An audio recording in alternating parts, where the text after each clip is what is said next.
మగవాళ్ళు మాత్రమే ఆడదాని రెస్పెక్ట్ తీయడం కాదు, ఆడవాళ్ళు కూడా ఆడవాళ్ళ గౌరవం కాపాడేట్టు ప్రవర్తించాలి. మీరు వాళ్ళు వేసుకున్న డ్రెస్సుల గురించి మాట్లాడలేదమ్మా. మీకు ఒక ఇందాక ఊరికే స్క్రోలింగ్ చేస్తుంటే ఒక వీడియో వచ్చింది. జబర్దస్త్లో అనసూయ గారు ఎవరితోనో మాట్లాడుతున్నారు, ఇప్పుడే చూస్తున్నాం. నువ్వు రాశిగారి ఫలాల గురించి మాట్లాడుతున్నావు. అవి రాశిగారి ఫలాలు కాదు, రాశి ఫలాలు. ఎందుకు చెప్పలేదు? నువ్వు రాశిగారి ఫలాల గురించి మాట్లాడుతున్నావు. అవి రాశిగారి ఫలాలు కాదు, రాశి ఫలాలు. ఇది ఏంటి, నేను స్ట్రైట్గా అడుగుతున్నాను. ఇప్పుడు సామాను అనేదాన్ని తప్పు పట్టిన నేను అది తప్పనే అంటున్నాను. బట్ అలా తప్పు పట్టినప్పుడు వీళ్ళు కూడా అంతే రెస్పెక్ట్ఫుల్గా, అంతే డిగ్నిఫైడ్గా బిహేవ్ చేయాలా కదా. ఇప్పుడు ఇది ఎవరిని ఉద్దేశించి? ఇప్పుడు రాశిగారి ఫలాలు అనగానే ఆడవాళ్ళు ఇబ్బంది పడతారా? పడరు. సామాన్ అనేది బూత్ కాదు, కానీ ఆ కంటెక్స్ట్లో అది తప్పు.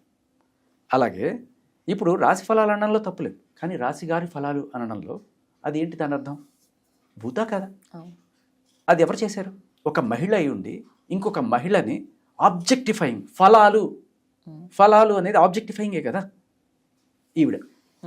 వీళ్ళు వచ్చి మహిళల గురించి వీళ్ళు ఇలా మాట్లాడతారని చెప్పి వీళ్ళ మీద విరుచుకుపడుతున్నారు.